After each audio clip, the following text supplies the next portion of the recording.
Um, Distinguished delegates, ladies and gentlemen, very good afternoon. My name is Meng Hwa, Vice President for International Affairs of Nanyang Technological University, in short also called NTU, but in Singapore. It is really a great honor and a privilege for me to chair this session on the very important topics of building and maintaining research culture. I think earlier on we have listened to a very excellent panels on government policies to support research excellence. And I believe that the government policies actually are very important to help build excellent research culture also in the universities. Because at the end of the day, I think the government policies will help to really build an entire ecosystem so that this research excellence can really flourish. I mean, I will share some of this experience in Singapore. Now, of course, when we talk about research culture, it is always difficult to have a uniformly satisfying definition of research culture.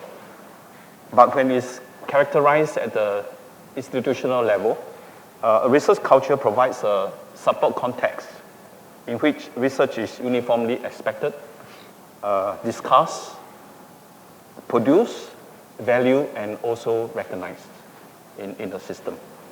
And taking my own institution as an example, the research culture in today's NTU, it is quite different compared to, say, 30 years ago.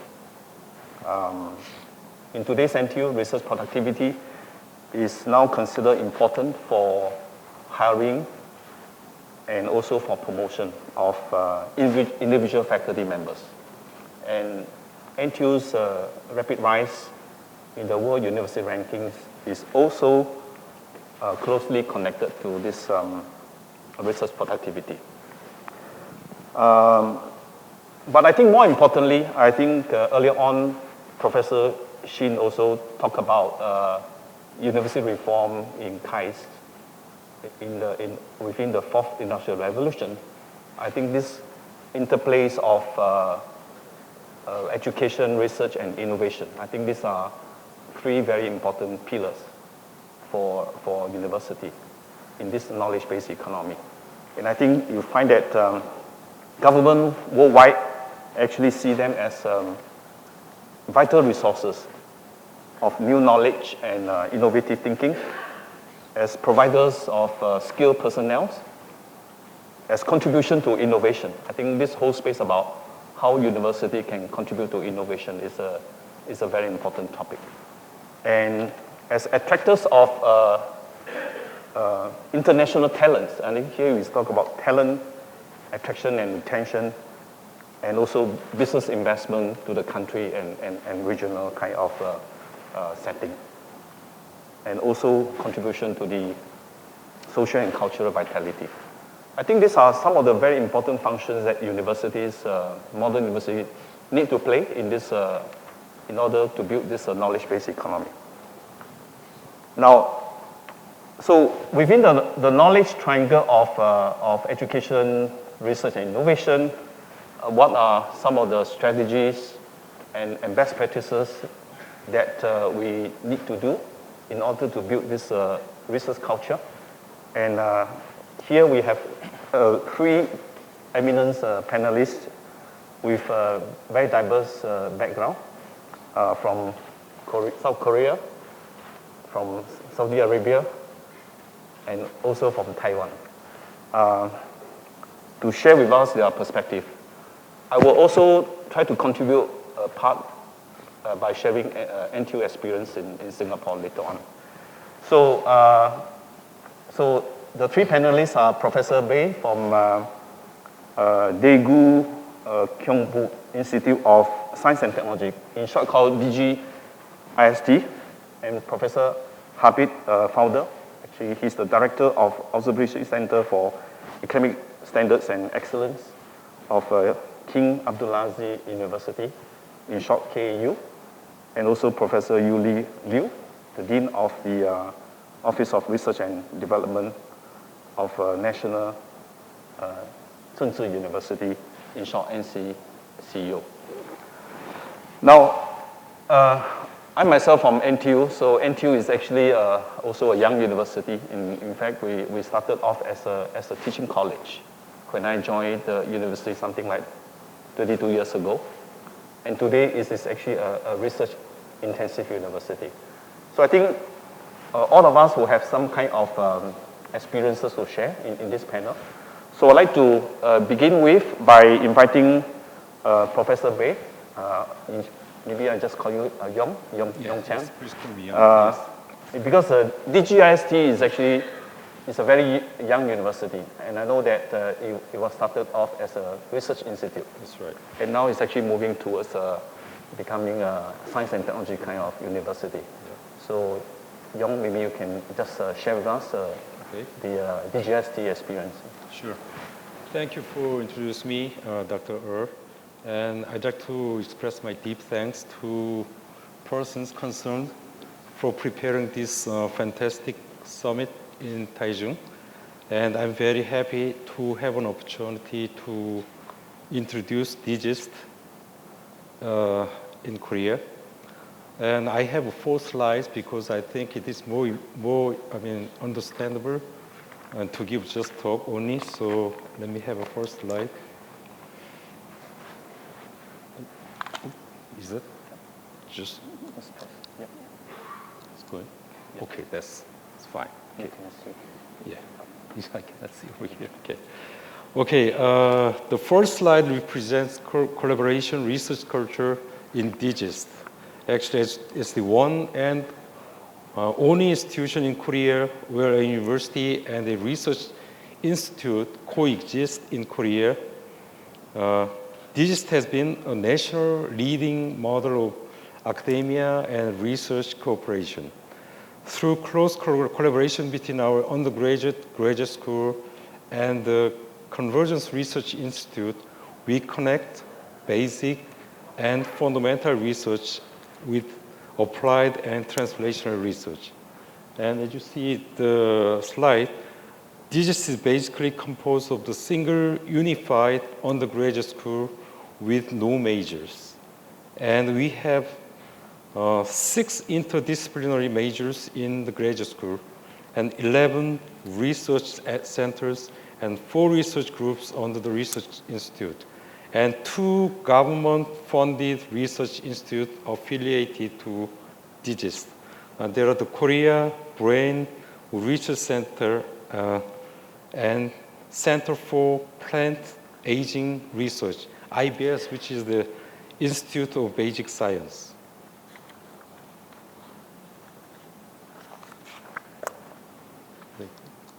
Okay, I think you saw this slide because actually this slide prepared the President Shin from KAIST, and when he was the president of DGIST, like several months ago, and I'm using the same slide actually.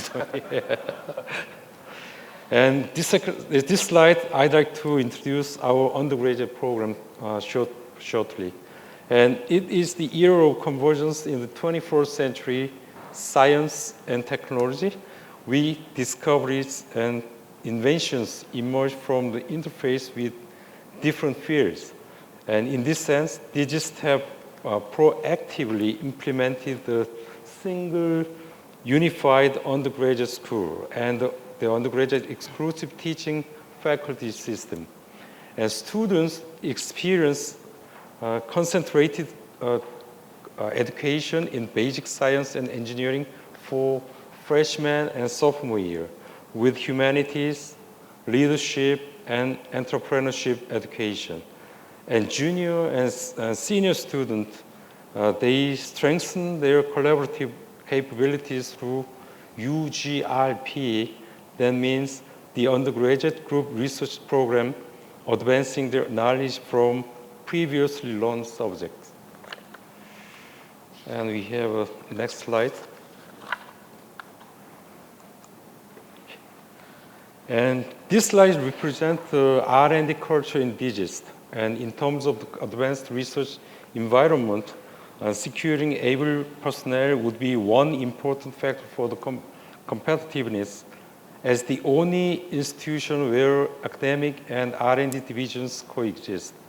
And DGIST has a comparative edge to have a talent cloud, as you see the cloud over there. And the talent cloud is one of our unique research culture, which brings human resources of both graduate school and the research institute together into one pool. And this enables frequent exchange of research outcomes and ideas between students and researchers, and flexible construction of interdisciplinary R&D groups with long or short-term variances.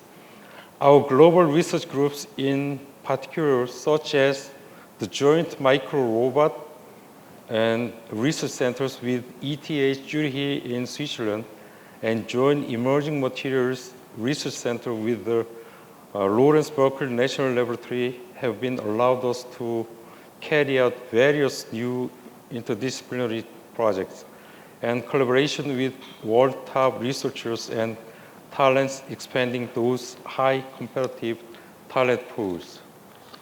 And I'll show you my last slide.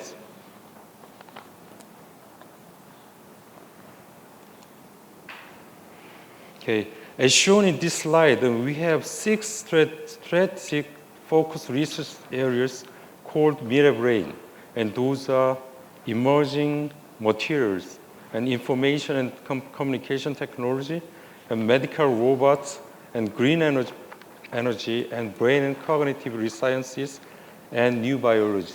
And this is the slides which I show, and I'm introducing my institute briefly. Thank you.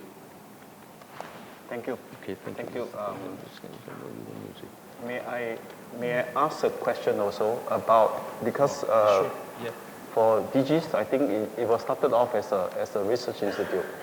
So when it was actually converted to a university, I think for university, in fact, one of the very key components is a faculty who can really do this research and education in an excellent way. So would you be able to share some of the sort of the experience, in this process? Because as a research institute, I think when it was started, it was not really focusing a lot on education as well. Okay, actually, this is the philosophy of the President Chen, and we focus the importance of undergraduate education actually first, because that's very important, because most of faculties, they put into their efforts to research only, and sometimes they miss the education of undergraduate school. So we have our own special systems, and we have faculties who dedicated to teach the undergraduate student only, and they don't do any research, and at this time at least. And then we have graduate school, and we have faculties in the graduate school too, and they dedicated to research oriented. That's why, and then we put a good effort to education, both education and research actually. That's what our focus goal. Okay. Yes. I think we'll hold the question from the audience later on. I'll move on to this KU, the Habib. I understand KU was actually started off 50 years ago as a private university, and now it's actually come under the funding of the government. So it's actually it's a long process. So perhaps you can also share the KU experience. Thank you very much, Dr. Er. Well, KU have 15 years, as you have said, just. It started like a private university at that time, and it was focused in teaching. And after that, 5 years after that, it was converted into a government university, public university. Until almost 10 years before, it was like teaching-focused university, as almost all other universities in the kingdom. And in 2005, 2007, the government decided that all universities and the government have to be focused more in research and have to build themselves in research. And they tried to do both things, creating a new university like KAUST University, which we have in Jeddah, which is a research-focused university. And it's a new university. It was easy to build, to define the strategy of the university so that they can start doing this type of research and build themselves. While for the other universities in the kingdom, as KAU, we almost have 160,000 students, almost 7,000 academics. From these students, we have almost between 10 to 15,000 postgraduate students, and it was hard to make this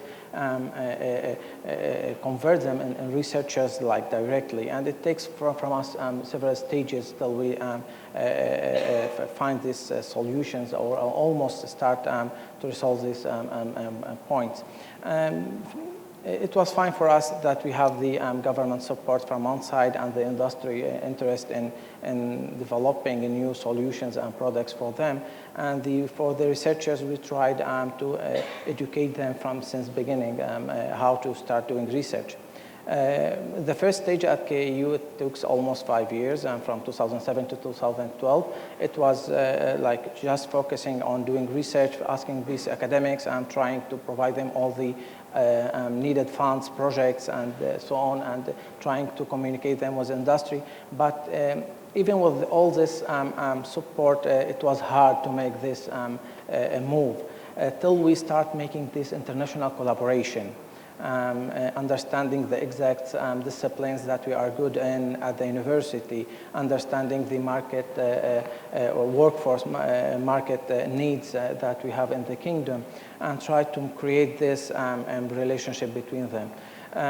We tried to create the international funded projects, trying to bring back all these national academics that we have abroad to return back to the university and start teaching again there, and try to collaborate with their national academics inside the university. From other side, we also try to be more specific in terms of the academics levels that we have and distributions. Like even it's like not so, it seems not so important to know, but how many full professors we have, how many associate professors we have, how many assistant professors we have, how many students, postgraduate students trying to obtain their PhD we have, and divide them in accordance to the disciplines inside the university, and see how we can manage to provide them with the exact funds and with who they have to collaborate to obtain the correct support and provide us with the correct information. Also, we have improved completely the labs at the university, the infrastructure, in accordance to the needs of the industry, not to the needs of the academics. We went to the industry, we asked them, the companies, what needs they do have, and we transform the whole university infrastructure according to their needs so that they can start working with us inside the university and create these solutions that we need. In this last 5 years, we have created more than 5 scientific centers, 5 scientific research centers with more than 100 solutions per year. We have improved the number of income from research at the university in more than 400% in the last 5 years also. And the number of postgraduate students passed from 2012 from having just 500 students to right now 15,000 students. And in terms, for example, of publications, we passed from having in 2012 almost 500 also publications, 322 to be exactly, to right now have almost 5,000 publications per year. And from these 5,000 publications, I want to share something that about how we can get the solutions of for the industry from this publication. 90% of our publication right now are for products and solutions for the industry. And we obtain also the income from them because of this. 10% of these publications, it's according to Thomson Reuters, what they call it, hot papers, which means that there are multidisciplinary new research areas nobody talks about before, so that they are really hot papers, hot ideas that can be transformed into projects and solutions also in the workforce. Thank you. So do you think in this process, the leadership at the university level to drive this change in terms of building a research culture is crucial in this process? It's so important. The leadership is one of the keys that you have to have open mind leaderships that wants to make this change and want to do it like fast. And it's important also to have the government support, mostly because in our region we are talking about like kingdoms and so on. So it's having the government support in this time, it's also so important. And having it, it's easy to do any type of change. All academics wants to improve their teaching or their research process. So having this type of people leading the university will be easy to do. Thank you. I'm now going to move on quickly to Yuli from National Chengchi University. I think CNNU is quite an established university with about 90 years old, and with a focus in arts, humanities, mass media, social sciences management, international affairs, and so on, which is kind of a bit different from other type of more focusing on S&T type of thing. So Yuli, share CNNU experience. Okay, thank you. Good afternoon. It's kind of challenging to speak at lunchtime, before lunchtime. So I will try to prepare a slide and to make you have some visual impression. First of all, I like to share a quotation. Before I share the quotation, ask yourself and myself, why do we want to teach or to work in a university? How are we different from the teachers in a primary school or elementary school? Well, in addition to teaching, we also do research. And how to cultivate or maintain a good research environment for our faculty members. Well, I'm from National Chengchi University. We're different from the other universities, like focusing on science and technology. But for the local people, you all know that President Tsai Ing-wen and also the Prime Minister, they all are the former faculty members of National Chengchi University. So we're very proud to say that many leaders in politics, in business, in media, in education are either our former faculty members or our alumni. So our university is very different. Then later I want to show you about our school and how do we cultivate or maintain a culture of research. Before I start, I want to quote this one. A culture of research provides a supportive context in which research is uniformly expected, discussed, produced, and valued. I think is important. But in order to give our guests from abroad, from international universities, please bear with me. Let me just use 4 slides to introduce NCCU, National Chengchi University. National Chengchi University is one of the top universities in Taiwan. We are famous, we are renowned in humanities, literatures, social science, business, media, okay? And we have 9 colleges and 10 university-level research centers. Okay, then we have about more than 720 full-time faculty members. And we have about 16,000 students. This is the size of our university. And also we are very good in internationalization. Like we provide many courses in English. We also have many master's programs. We taught in English totally. We also have an IDAS program. This is a PhD program. We also teach in English completely. Okay, I already mentioned we have 34 departments and 48 postgraduate institutes. And we're very proud to to show you this picture. Our students from IMBA, they won Hout Prize Award in 2015. This is a very renowned award, for the IMBA students. And now, how to build a research culture, or how to cultivate a good research environment. I try to, I'm very grateful for having this opportunity to examine what we are doing, because I'm the Dean of Research and Development. We do things day by day, right? Then how to cultivate and whether we have right strategies. So not only examine what we are doing, and also try to look for many literature or good articles to examine each one to see what we are doing. First of all, I think it's very important to set the research goal at the university level and also the college level or department level is very important. We have to let our faculty members know how we are going to evaluate them, and also our expectation for them, and also what kind of incentives we'll give, and also how to give compensation or award or rewards. It's very important. But when we try to recruit new faculty members, we want to recruit faculty members have passion and have good research potential.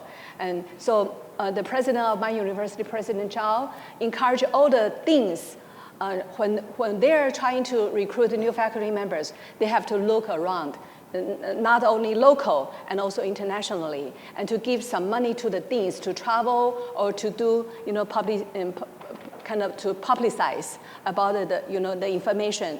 This is about the recruitment. And of course, we try to give some, some more salaries to include the talents. And also, like President Lee also said in previous speech, mentoring program is also very important. So we will provide some money to the newly hired faculty members to invite senior faculty members to work with them, to give them some money to give to the senior professor. And we also provide many research resources, like money-wise, like seed money or fund or equipment, and you name it, anything you can think of. So this is sufficient resources. And we try to provide some training or some support program. For instance, every year we will hold like workshop or seminar to invite the senior faculty members to share their experience about how to write a good proposal and how to get the funding from the Ministry of Science and Technology, and also to or to submit papers to journal articles. We do this not only to our faculty members and also to the graduate students. So this is about provide more training or more support. And also to encourage research collaboration, not only with universities from Taiwan, also from universities from abroad. Try to give some incentives as well. And also, like I think I think all the national universities all have this so-called sabbatical leave, sabbatical policy. So in this way, the senior people, they can travel or to do research on their own schedule. And for the people who are not full professors, they also have the opportunity, either half a year or 1 year, as long as they can get funding or kind of fellowship, they can go abroad, like Fulbright scholarship or like the Ministry of Science and Technology. And these are all available to our faculty members. And like rewards and awards or like research assistance, okay. And also, we try to recognize our faculty members' performance. So we, like my office, we publish newsletter every month, and also like the annual report to publicize our faculty members' performance, their success. And of course, we try to, we provide awards in recognition of their achievements. And also, as I mentioned, that we encourage our faculty members to build more networks, and also to have more collaboration, to encourage them to attend international conferences, and also to host international conferences. And we also try to reduce the teaching load for the faculty members who do well in their research. Okay, then this is like the examples for instance, what kind of award we give to our faculty members. And we also encourage our journal editors to try to be included by Scopus, because we all know that like QS and Times, they're all, they cited the reference from Scopus. So we do a lot of things. I think we don't have to go to the detail one by one. And this is our faculty members, like the journal papers and the books publication. And we use London's LSE and also France Chancellor's Poll as our like a benchmark, because they also have leaders from different sectors. And this is our achievement. According to one world ranking service, our political science and international relations, and our communication studies, and linguistics, multi-linguistics, accounting, finance, and business management, and education, and statistics.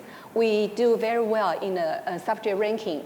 And as for the uniqueness, like we have different tracks, different subject areas, we have done very well as well. For instance, we're famous for like our China studies, our election studies, our creativity and innovation study, and our digital and humanities studies.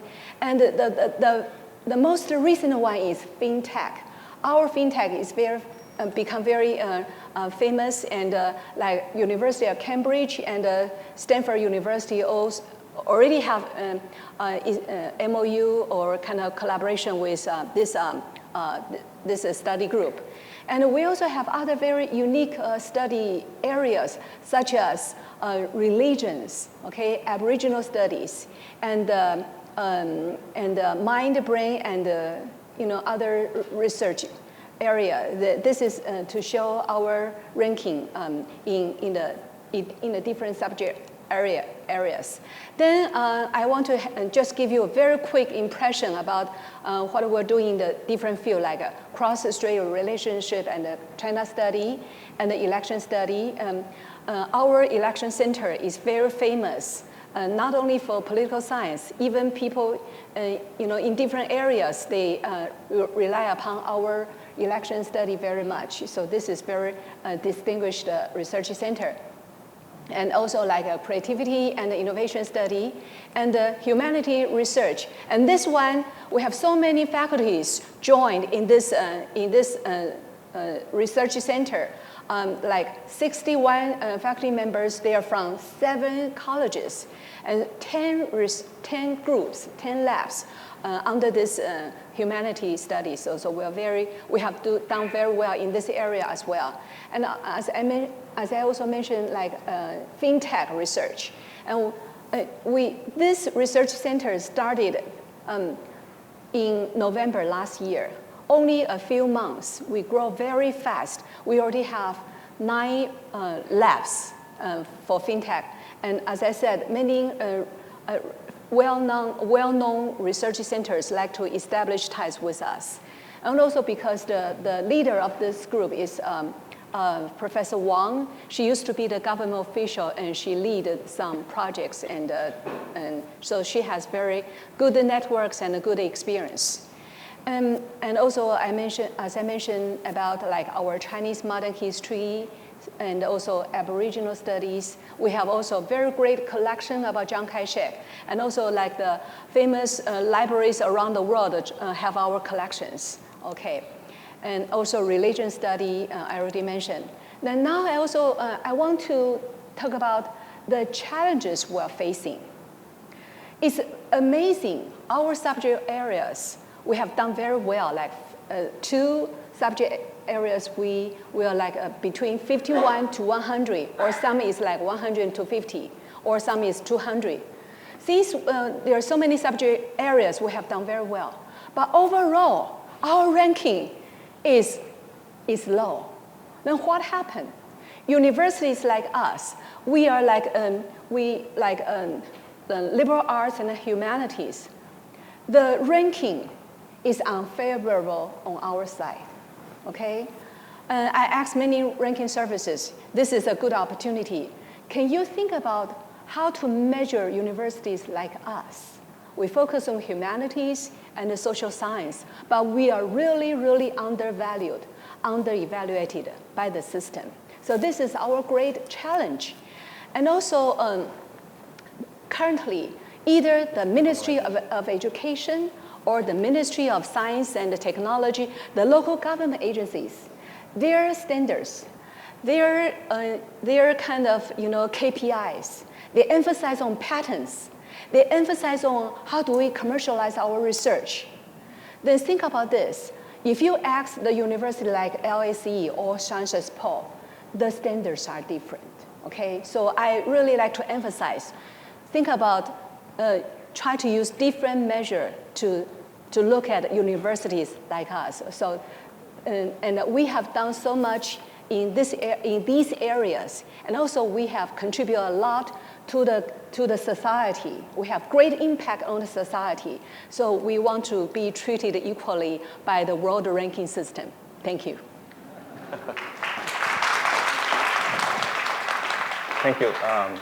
We'll come back to some of this question you posed earlier on, I think, but you have actually shared a couple of so-called best practices that how to build a strong research culture within the university. I'd like to move on, before we open this session to the floor, I would like to also share NTU experience.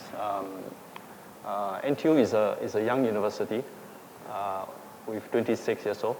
So when I joined the university some 32 years ago, after I obtained my PhD from University of Newcastle in Australia, the Vice Chancellor is sitting right there, and she's going to give another keynote speech after lunch.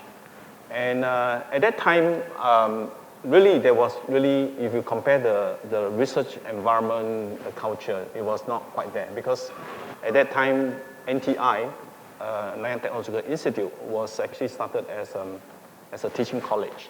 So the main objective was really to produce what we call practice-oriented engineers to support the restructured economy in Singapore, because we needed more engineers.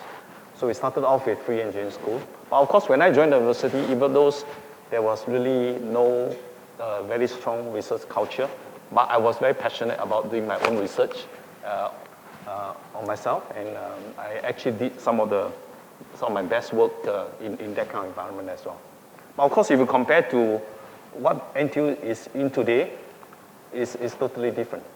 And I think there are really two very important things happened in 2006. Number one is actually that the government actually decided to really invest heavily in research by setting out the National Research Foundation. So now, in the past it was called S&T plan. Now we have what we call RIE plan, Research, Innovation, and Enterprise.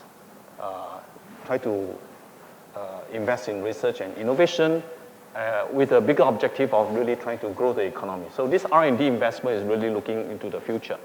And therefore, Singapore universities, especially the two largest ones, will have to respond to this national effort.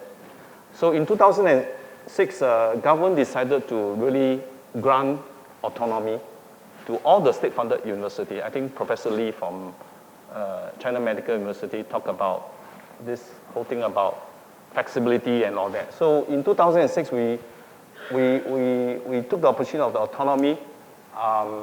Basically now, NTU, the state-funded universities in Singapore are operating like a company.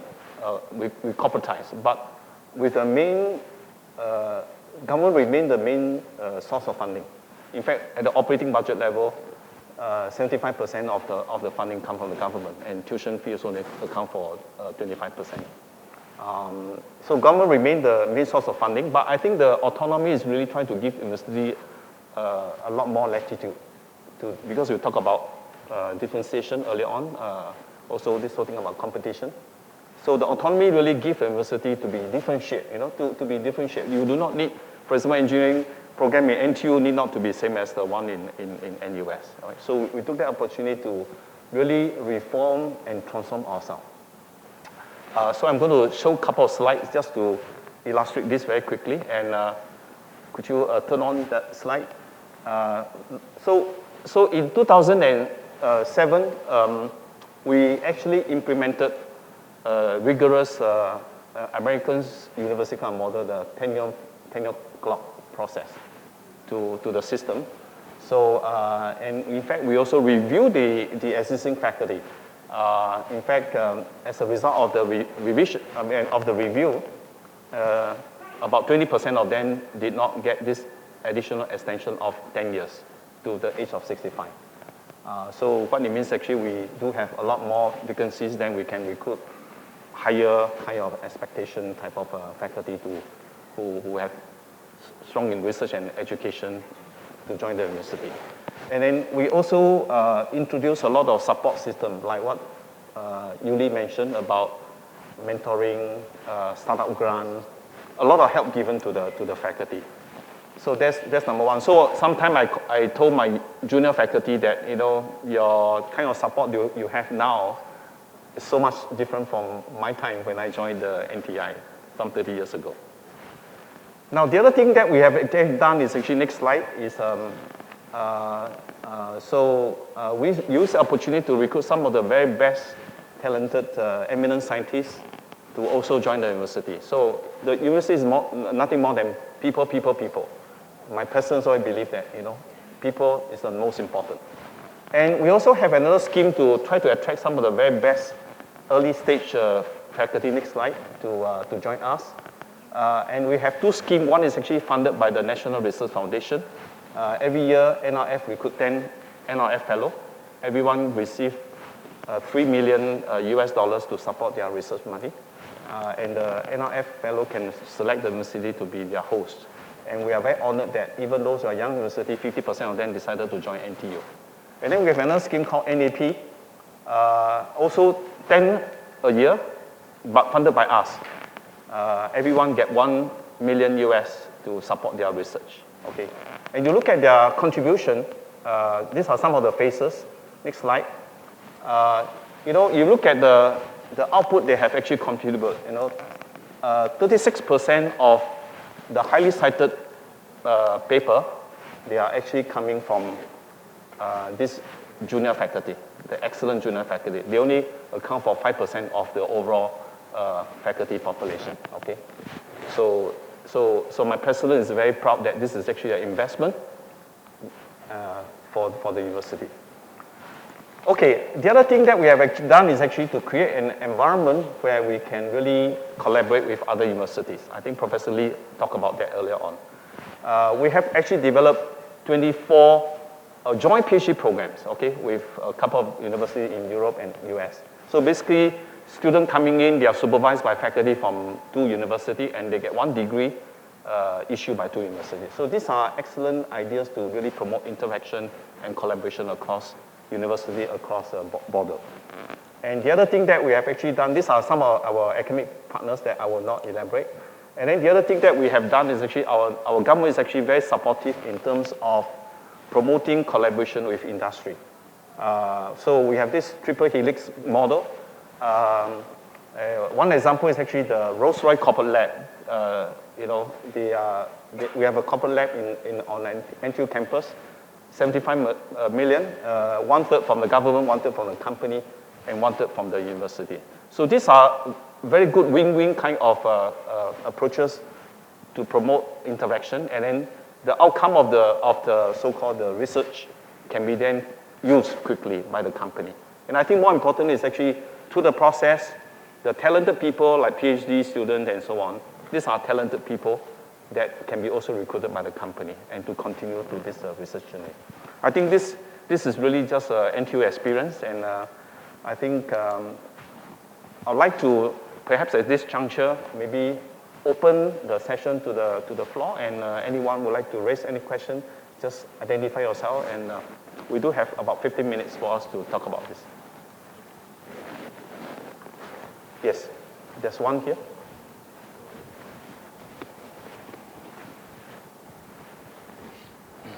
So I have comment to Dean Liu. I sense some frustration of being a university that's focused on humanity and social science, but it can be an opportunity. You can perhaps partner with a university like us, DGIST, and there are many universities that focus on science and technology, but lack on humanity and social science. And I think there's a paradigm shift going on in science and technology that now the human and social aspect of technology and science are becoming very, very important. It used to be, those are separate domains and we just do what we do. But now I think everybody thinks that human aspects is so we welcome you to partner with us. Linguistics, psychology, those are very important. Yeah, thank you. Thank you for your... Could I mention one thing? Actually, my university is currently working with some other universities. We have collaborations. For instance, like a medical university or like a technology university.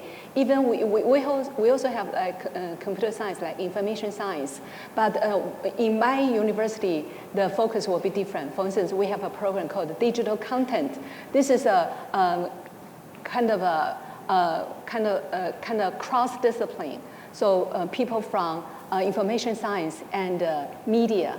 I visited your university or center before. Yeah, we can talk about our future collaboration. Thank you. Yeah. So I think this platform really provides opportunity to talk about. I appreciate Thank you, THE, for the wonderful opportunity. Any other? There's one there, and please.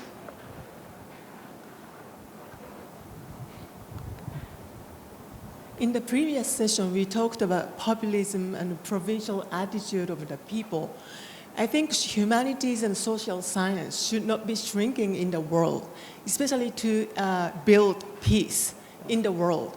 So we should look at what kinds of role universities and colleges are playing in the 21st century in terms of peace building as well. So science research is very important. But without peace, it's impossible for us to collaborate with each other in the globe.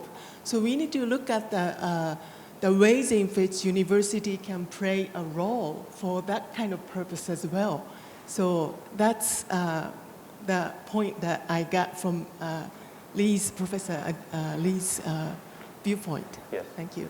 I think that's an excellent comment.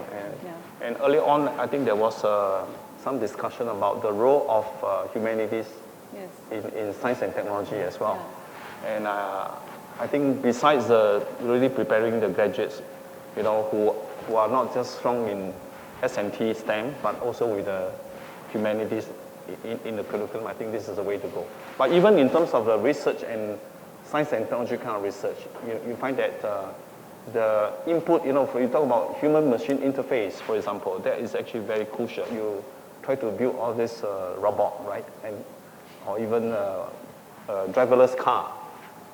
There's a lot of actually humanities component going into this whole thing as well. So I think I want to reply to her comment as well. Think about this. We asked the question, what is the purpose for doing research? Not just for accumulating papers or increase rankings. We want to solve problems. We want to serve society. So there are many ways to serve societies. Yeah. There's a question over here. We also from postdoc and jointly appointed for DGIST. And I have a question to Vice President of NTU. And I think there are two areas for boosting up the university position. One is the obviously research capability, and the other one is reputation.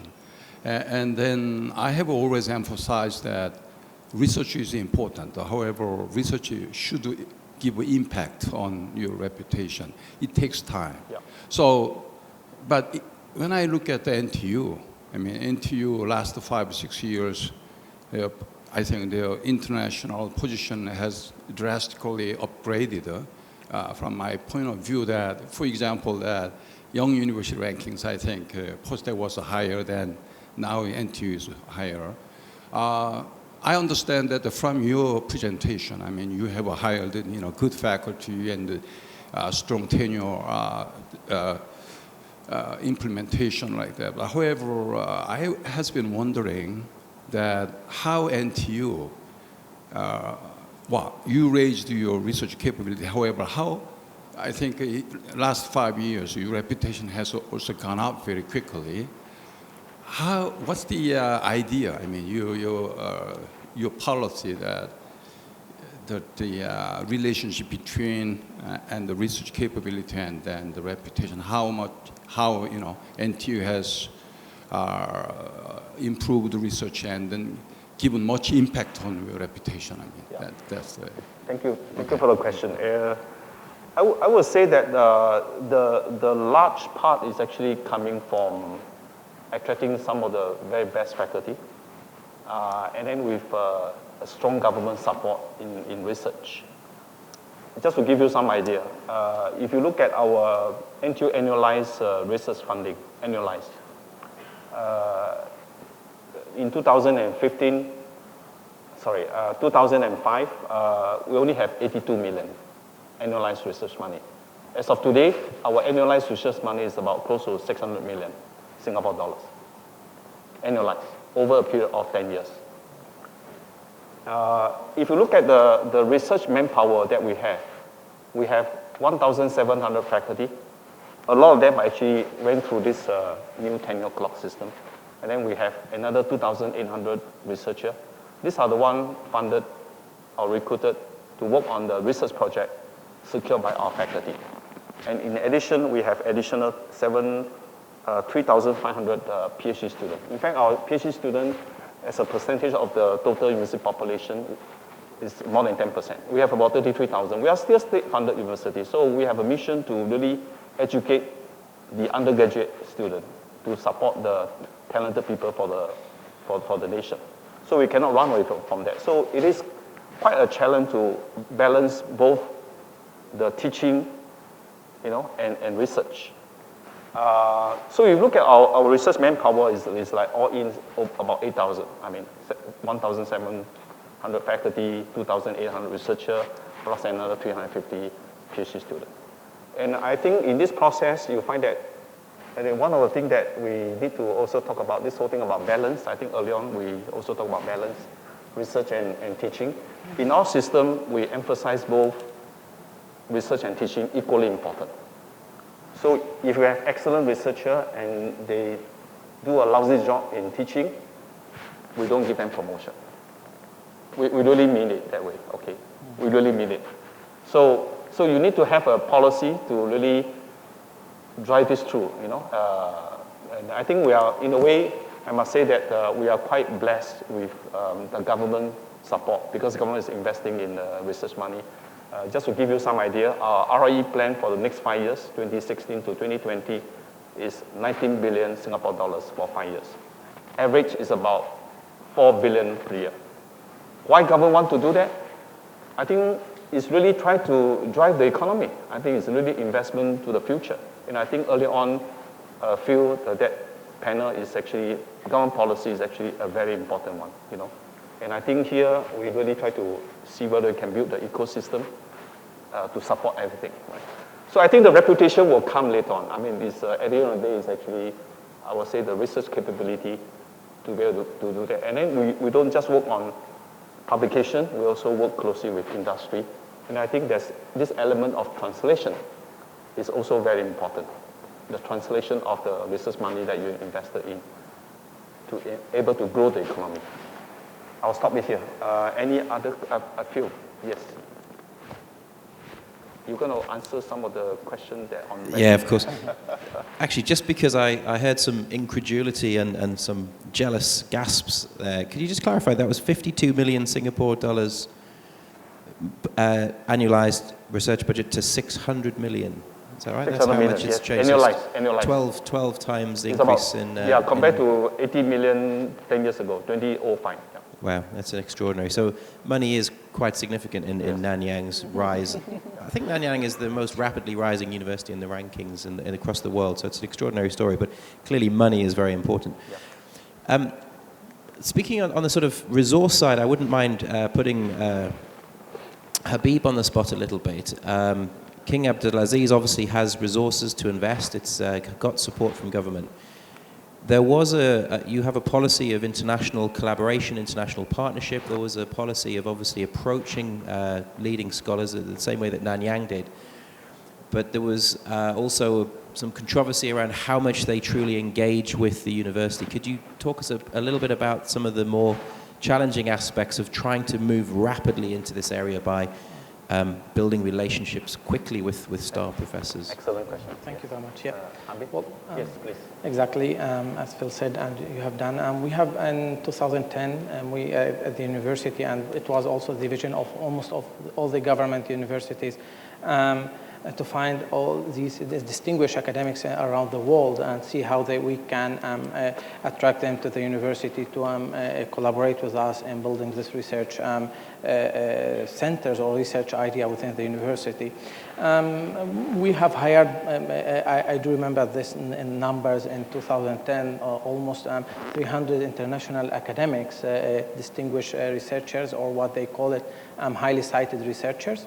And during these years, we tried that these people create these seminars, workshops to teach people and academics at our university how to develop their own research, how they can write their own research, how they can prepare their proposal for projects, and how they can collaborate with industry, as how they can teach postgraduate also students, and how they can conduct these postgraduate theses with these students. During these years, 4 or 5 years, we had almost all of our collaboration in terms of publications with these people. And it was a really high number of publications and results in terms of projects and so on. But after 2012, 2013, from these 300, we just have 15 people stayed at KAU to continue working. And we continue doing this research performance at KAU, and we found that we are, or at least our academics, were able to develop this research along from that time. But also we found something that they explain us so well, is that to understand the capability of each academic that we have. Some of our academics are able to perform high quality research, which we call maybe in publications and so on, Q1 first publications, and some of our academics who are good in teaching, so leave them teach in academic part, and some of our academics were good researchers, they can publish, but they're not high numbers. So understanding our academics of how they can publish, how they can perform this, we were able to publish high number of publications in almost all type of highly cited hot papers and top papers publications, and to find these solutions with industry, and to obtain mostly, the most important from these people, the reputation from international academics that we are doing good job. They are working with us. So they provide us with this vision for the international community that also we have good academics here, and they can perform good tasks and good research. So we were able to show ourselves for the outside abroad international community, and also for the national and regional industry, that we are able to provide you with the needed or solutions for their products and so on. Yeah. Thank you. I know that time is actually catching up very rapidly, very quickly. Maybe perhaps we could accept one more question, perhaps before we all break for lunch. Is there any? I would like to suggest, yes. Regarding the rankings, if Phil also permits me, I do believe that rankings systems are really good tool to measure our universities and so on. But we have to understand also the rules of the rankings, and how to align our research and work at the university with what the rankings is asking us for. So I'm doing such thing. We can improve our universities also in the ranking side with our efforts, with the exact effort that we are still doing. Again, in 2012, we were not ranked almost, we were in the 400 position, and right now we are in the 232 in the Times Higher Education ranking, and almost in set of subjects. And this is because we go through these indicators of the ranking and try to align our efforts and all our results with what they are seeking. And by this, you can show yourself also in the ranking. Is there a final question from the audience?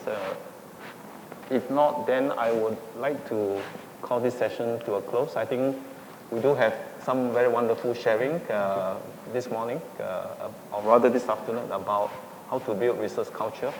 And I think at the end of the day, I think we all doing very similar things. Faculty is a key, giving a lot of support, resources, and compensation, and so on and so forth. I think as a result of that, I think the ranking will just come out. So we have to work on some of the very fundamental things, how to recruit some of the very best talented people. Of course, I think talent is always limited. I think there's always a lot of competition, and there's also a lot of collaboration. So university is called competition and collaboration. So on that note, we would like to thank the panelists for the wonderful sharing, and thank you all for your wonderful questions as well. Thank you.